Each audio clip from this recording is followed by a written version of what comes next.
მოგესალმებით ბატონო გოგა, მადლობა რომ მონაწილეობთ ჩვენს რუბრიკაში. მიემბე აფხაზეთზე. თვით სახელწოდება მიგვანიშნებს იმაზე, რომ საუბრობთ აფხაზეთზე. ყველა ქართველს აქვს მისი წილი აფხაზეთი და მისი წილი დამოკიდებულება და პასუხისმგებლობა ამ კუთხის მიმართ. თქვენ როგორ გაიხსენებთ აფხაზეთს, რა ემოციები გაკავშირებთ? მოგესალმებით, დიდი მადლობა მოწვევისთვის.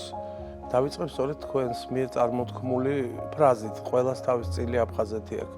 ცხადია მეც, იმიტომ რომ არიან ადამიანები, ჩემი თაობის ხალხი, რომელიც აფხაზეთში გაიზარდა ფაქტიურად, გაიზარდა რაც გულისხმობ, ანუ ყველა არდადეგებს ატარებდა აფხაზეთში. მე აჭარაზე ძალიან მიბმული ადამიანი ვარ, მაგრამ აფხაზეთიც რაღაცა დოზით იყო ჩემ ცხოვრებაში და ერთი რაღაცა მინდა თქვა, ბავშვს ერთგვარი მითო-პოეტური აღქმა აქვს სამყაროსი, ანუ ზღაპარებით უყურებს ყველანაირ სიახლეს. აი აფხაზეთი ჩემში დაილექა როგორც სიზმარეული რაღაცა საოცარი უცხო სამყარო. აი სურათ ხატებათ ამოტივტივდება ხოლმე როგორც ზღაპარი. სხვათა შორის ეს იყო დაკავშირებული ჯერ ლიძავასთან, ანუ ორჯერ, სამჯერ ვიყავი ლიძავაში და რაც ახლა გასაოცარია, ნუ ზღვასთან ურთიერთობის გამოცდილება მაქვს ახლა, ხო, იგივე აჭარული გამოცდილება. ნუ ლიძავა იყო ის ადგილი, სადაც ზღვა არ ღელავდა არასდროს. რახან ყურე იყო, ამიტომ ნუ ეს ახსნას რაც შეეხება, რომ ზღვა იყო ყოველთვის 7 და გასაოცარი ფერის, აი რაღაცა ლურჯი, ნუ მე იქ რაღაც ნაძვნარი იყო თუ ფიჭვნარი, აი ის სურნელი გასაოცარი ზღვიდან როცა ამოვდიოდით, მე იქ უკან იყო ეს ხეივანი, სადაც შეგელო შტილს შეფარებოდი და საოცარი ინტერკულტურული რაღაცა ფენომენი ლიძავაში. აი მაგალითად ცხოვრობდით რაჭველი ქალის ოჯახში, იქ რაჭველების სერიოზული დასახლება იყო. და აი ამ რაჭველ ქალთან სათამაშოდ გადმოდიოდა სომეხი, აფხაზი და რუსი ბავშვი.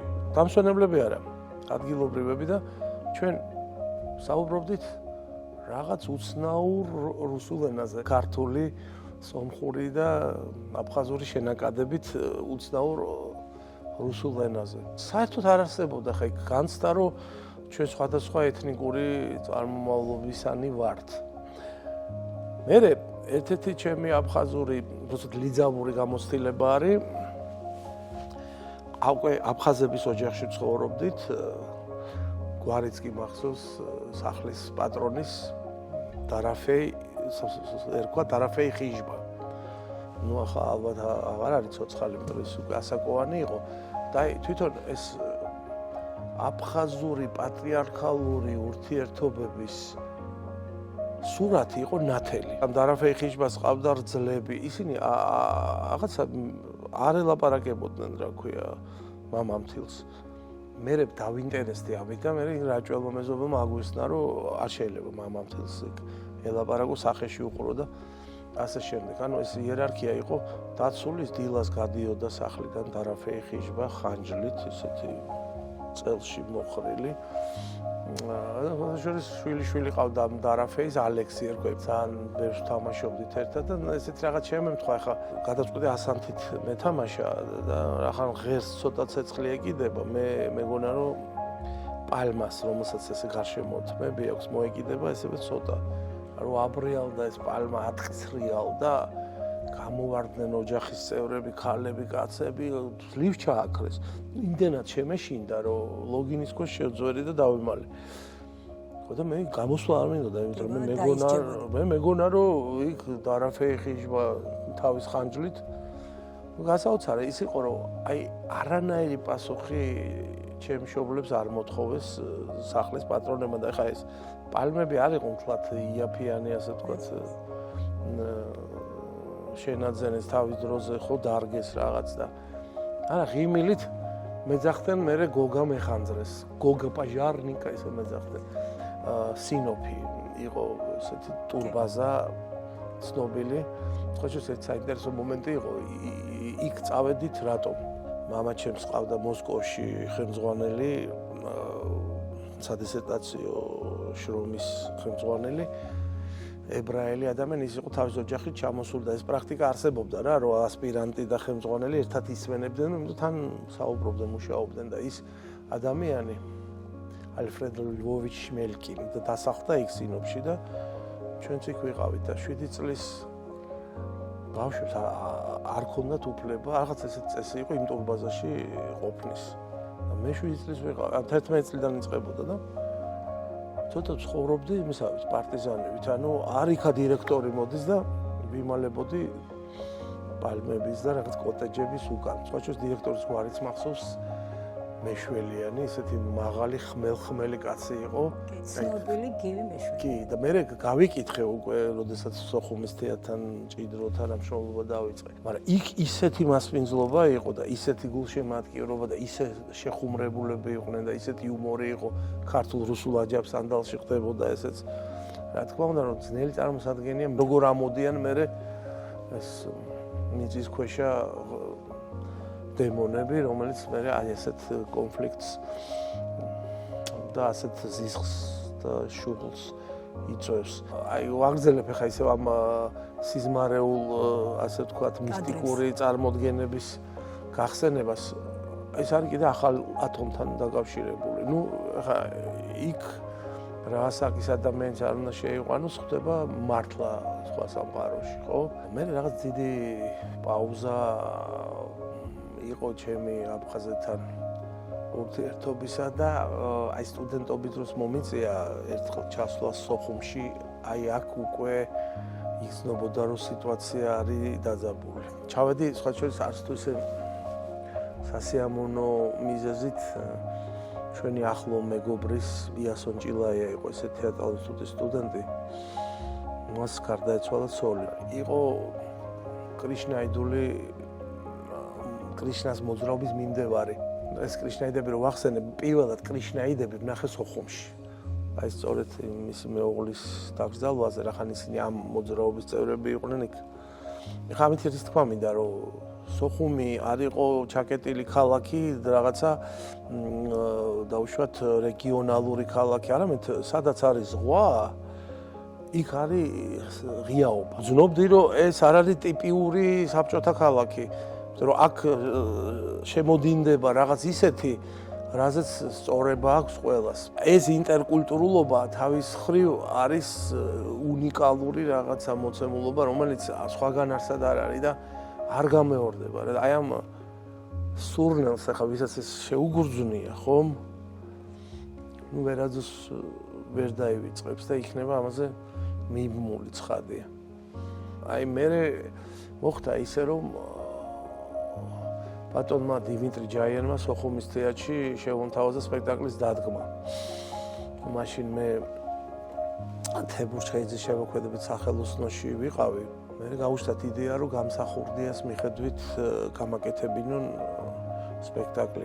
და რაღაც გქონდა ჩვენ სპექტაკლში აფხაზური თემებიც მეგრულთან ერთად. და აი ძალიან დავუმეგობრდი მე სოხუმის თეატრს. აი რაღაცა ბევრ თეატრში მიმუშავია ხა მე, მაგრამ რაღაცა ის ცნობის მოყვარეობის ასეთი დოზა რაც მე მქონდა აი ამ დასის მიმართ, ამ ხალხის მიმართ, ნუ სხვაგან არ მქონია. ნუ ეს გასაგებიც არის, იმიტომ რომ ეს იყო ომგამოვლილი დევნილი მსახიობების თეატრი.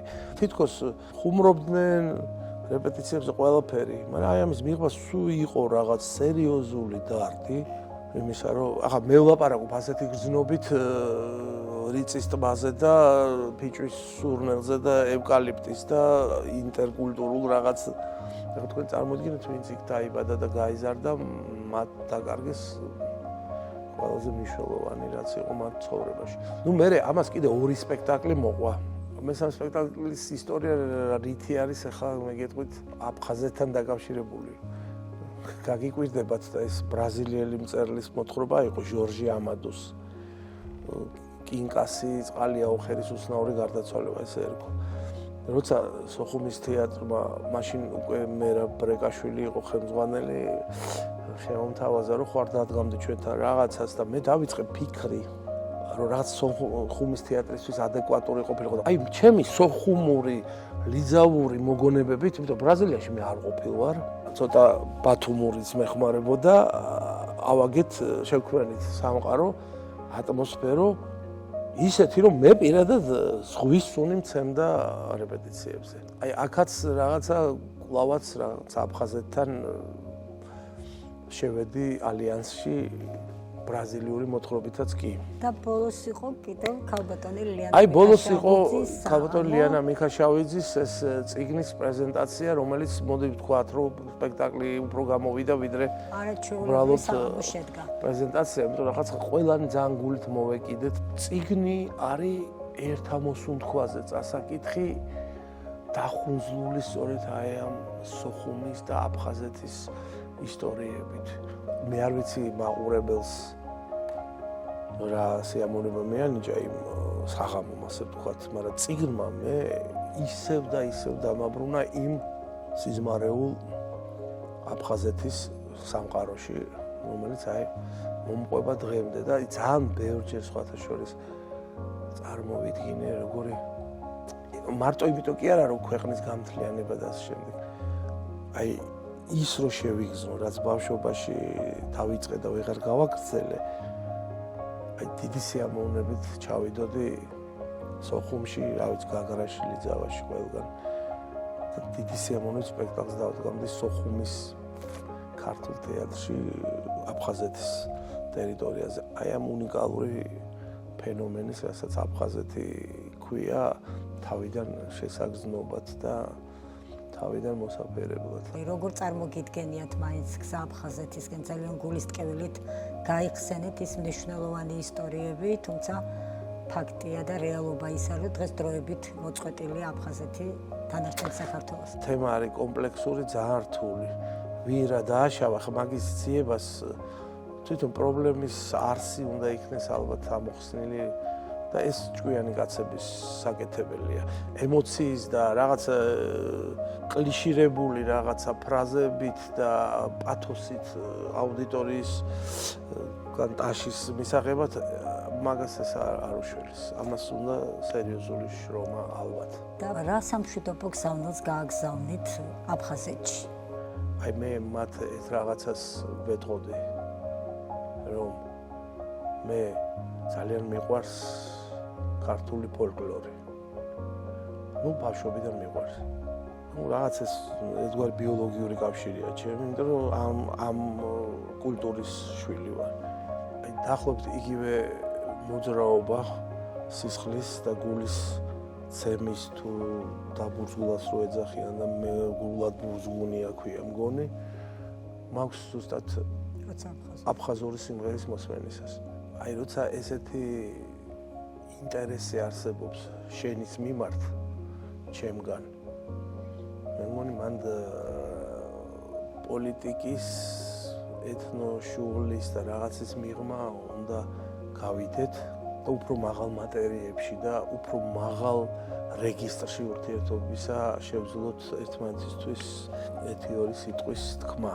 ყველა სტუმარს, ვისაც ვწერთ ხოლმე, სიმბოლურ საჩუქარს ვაძლევთ, რომელიც თქვენ გაგახსენებთ ყოველთვის აფხაზეთს, თუნდაც დღევანდელ დღეს, თუნდაც იმ ბავშვობის კადრებს, რომელიც დღემდე ნათელ მოგონებად მოყვებათ. ეს არის ღვინო და თქვენთვის არის უღრმესი მადლობა. ეს ღვინო არ დაილევა. აფხაზეთში დაბრუნება. იქნება და იდგება ასე, ხო?